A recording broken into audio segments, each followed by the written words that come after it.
Olá, amigos, tudo bem com vocês? Estamos aí começando mais uma semana, né? E a semana já começa quente com a nossa política estadual e nós vamos já direto a ela, né? A grande notícia desse final de semana foi o encontro do senador Eduardo Gomes, mediado pelo deputado estadual Vilmar de Oliveira, com o presidente da Assembleia, Amélio Caires, né? Esse encontro aí praticamente consolida pelo menos a visão do grupo da senadora Dorinha, que também é pré-candidata à governadora, como Amélio, consolida no grupo da Dorinha que o senador Eduardo Gomes está no projeto do Amélio Caires. Até eu conversei com uma fonte muito próxima da senadora, e ela falou assim: não adianta ligar agora para nós, dizer que eu estou com um pé numa canoa, pé na outra, que eu não decidi ainda, que para nós já decidiu, já se posicionou e pronto, e acabou. Quer dizer, não para o grupo da Dorinha, já é fato consumado que o Gomes está no projeto do Amélio Caires, ok? Bom, a primeira leitura que daí eu faço nesse negócio é que os caras estão muito certos de que tudo vai ficar bem aqui no Tocantins nos próximos meses, não vai acontecer nenhum solavanco. Aquela questão, tá tudo seguro, tá tudo amarrado, então nada vai andar para lugar nenhum e a vida continua aqui normalmente. Essa é a visão que a gente percebe desse movimento, olhando para outros aspectos dessa questão. Bom, agora o interessante é que a chapa palaciana ela está praticamente completa, né?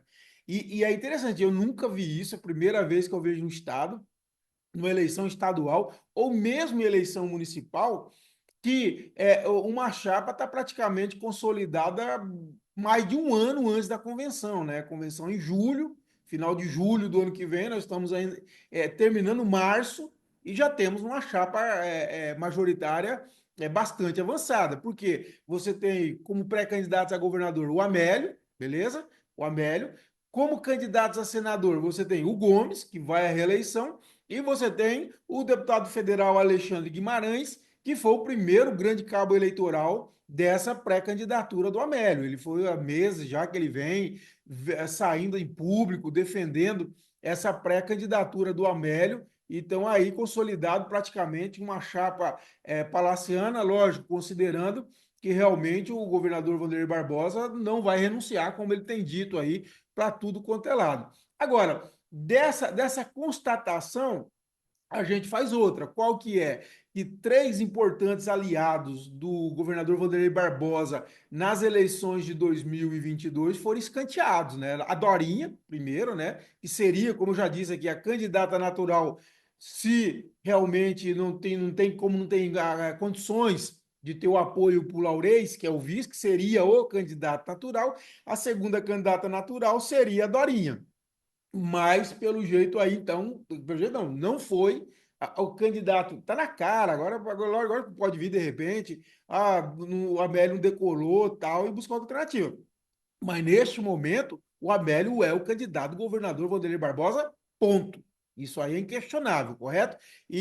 Outros dois que foram escanteados, além da Dorinha, foram os deputados federais Carlos Gaguinho e Vicente Júnior, que são pré-candidatos a senador e também foram aliados de primeira hora do Vanderlei lá em 2022, né? Bom, agora isso aí já deu uma reação automática. Esse grupo da Dorinha já está de mala pronta para desembarcar na oposição, e um sinal que foi dado foi a ausência dela no lançamento da Grotins nessa segunda-feira pelo governador Vanderlei Barbosa. Na verdade, só tinham dois membros da bancada federal lá. Só tinha o Eduardo Gomes, que é o nome fortalecido, já disse, é o nome que o governador não abre mão, porque tá tudo seguro, tudo amarrado. Então o governador não abre mão do Gomes. E o outro é o Toinho Andrade, né, do Republicanos. O Toinho, que não deve ser candidato a deputado federal o ano que vem, não vai à reeleição. O que se diz é que ele deve ser candidato a deputado estadual. Agora, o interessante, teve uma reação muito rápida lá no Bico do Papagaio. O prefeito de Axixá, ele gravou um vídeo para as redes sociais, que está aí, tanto no nosso Instagram quanto no nosso site, falando que, olha, ele vai pedir voto para o estado inteiro para o Gomes, vai pedir de joelhos, mas para o Amélio, não. O Amélio é adversário enorme desse grupo lá do Auri, Jair Farias, do Bico do Papagaio. Ele inclusive chama a Dorinha, o Auri, de futura governadora. O Auri é muito ligado ao Gomes, o Gomes levou muito dinheiro para Xixá, foi bastante importante na gestão dele. E o outro nome do Auri para federal é o deputado estadual Jair Farias. Agora ele fala, ele diz que pede voto até para o poste se o Gomes pedir, só não para o Amélio Cares. Então, assim, pessoal, nós temos hoje consolidados 3 grupos no estado visando, na verdade, temos 4 grupos visando 2026, né? Nós temos um ainda em formação, que é com a senadora Thaídes, ex-senadora Thaídes, que é pré-candidato novo a governador do estado. Ele falou que vai disputar, me garantiu. Aí que é um grupo mais independente, né? Não tem relação com nenhum esses outros grupos. Aí você tem o Palácio, com a candidatura do Amélio, como eu disse. O Amélio é o candidato do governador Vanderlei. Aí, de repente, o Amélio não decola, etc. Ele chama a Dorinha para trás, fala, Dorinha, vamos conversar, não deu, beleza. Mas neste momento, o Amélio é o candidato do Vanderlei, tá? Com apoio do Gomes, eu concordo com o pessoal da Dorinha. Esse negócio do Gomes vir falar, eu quero ficar com um pé numa canoa, pé noutra, não dá certo, né? Não tem a mínima condição. Aí você tem a Dorinha, e o grupo dela muito forte, os prefeitos das principais cidades, eu já falei aqui, ela pode conseguir com grande possibilidade de trazer até o Duarte Siqueira Campos para a campanha dela. Agora, e a outra candidatura do Laurez, né? Do Laurez, uma pré-candidatura, do Laurez também. Então, são esses 4 pré-candidatos. Ah, tá, e tem o PT, nós podemos considerar uma quinta, porque assim, os pré-candidatos do PT pela oposição do PT, no caso o Nili e o eu esqueci o nome do outro lá da articulação de esquerda, não vou me lembrar agora, é um nome que não é muito conhecido por mim. Eles prometem que se ganhar, eles vão ter candidato próprio, então pode ter uma pré-candidatura do PT também. Então, esses 5 correntes hoje, as mais competitivas, lógico, a do Palácio, a Dorinha e o Laurez. O Laurez tem esse grupo hoje, tem o Raul Filho, tem o próprio Eduardo Siqueira Campos, ainda está alinhado com isso. E lógico, gente, considerando que está tudo amarrado, como essa imagem dessa foto aqui, que está do meu lado aqui, me mostra, tá tudo amarrado, tudo seguro, engessado. Então, se não tivesse essa amarração, esse engessamento, que vocês entendem que eu estou falando, se confirmar, beleza, vai até o ano que vem desse jeito. Agora, se não, pode ter virada de mesa. Mas a impressão que dá é que tá tudo amarrado, engessado, algemado lá em Brasília, e a coisa tá. Eles estão muito seguros disso, é a impressão que me passa. Ok?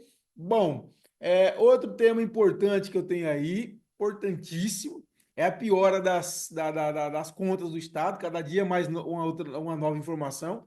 Agora veio um balanço aí do primeiro bimestre que mostra aí que o governo gastou mais do que arrecadou, 447 milhões, né? Considerando aí receita bruta e total geral de despesas. São quase meio bilhão de reais de gastos a mais do que de arrecadação no primeiro bimestre, ou seja, janeiro, fevereiro deste ano. Um especialista falou para mim, considera essa situação muito grave e diz a seguinte frase: para mim, se em 2 meses já se tem esse déficit, é sinal de que esse déficit, né, vai crescer muito ainda ao longo do ano. Interessante também é um investimento muito pequeno. Isso me parece, né, um sinal realmente de queda de liquidez mesmo. Só 52 milhões e meio de reais parece muito, mas para o governo não é. Para vocês terem ideia, a expectativa era de 1 bilhão e 600 milhões de investimento, ou seja, o que foi investido, 52,5 milhões de reais, dá 3,3% do que era esperado de investimento. E de juros, nós pagamos só em 2 meses 47 milhões e meio de juros e encargos da dívida pública.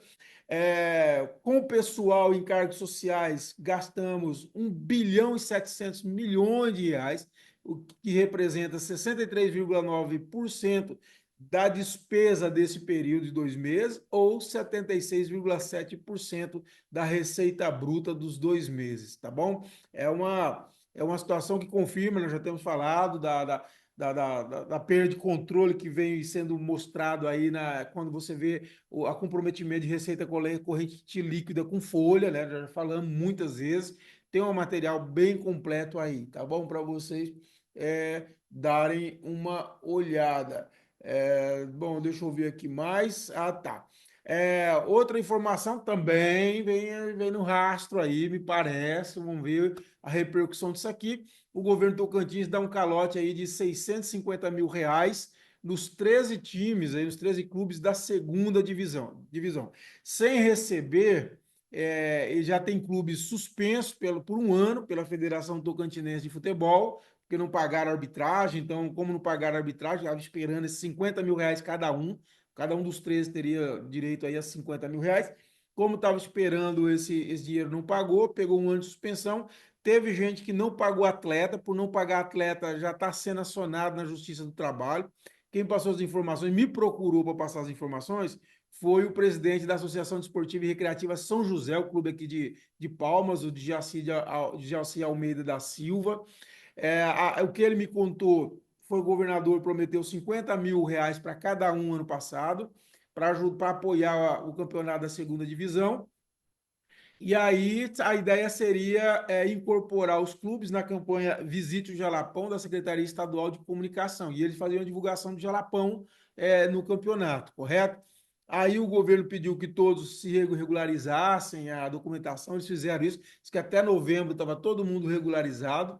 E até a Federação Tocantinense de Futebol aceitou esperar a inscrição, que é cara, 18 mil reais, 18 mil e tantos reais a inscrição, e ela decidiu esperar para receber, porque sabia do acordo com o governo.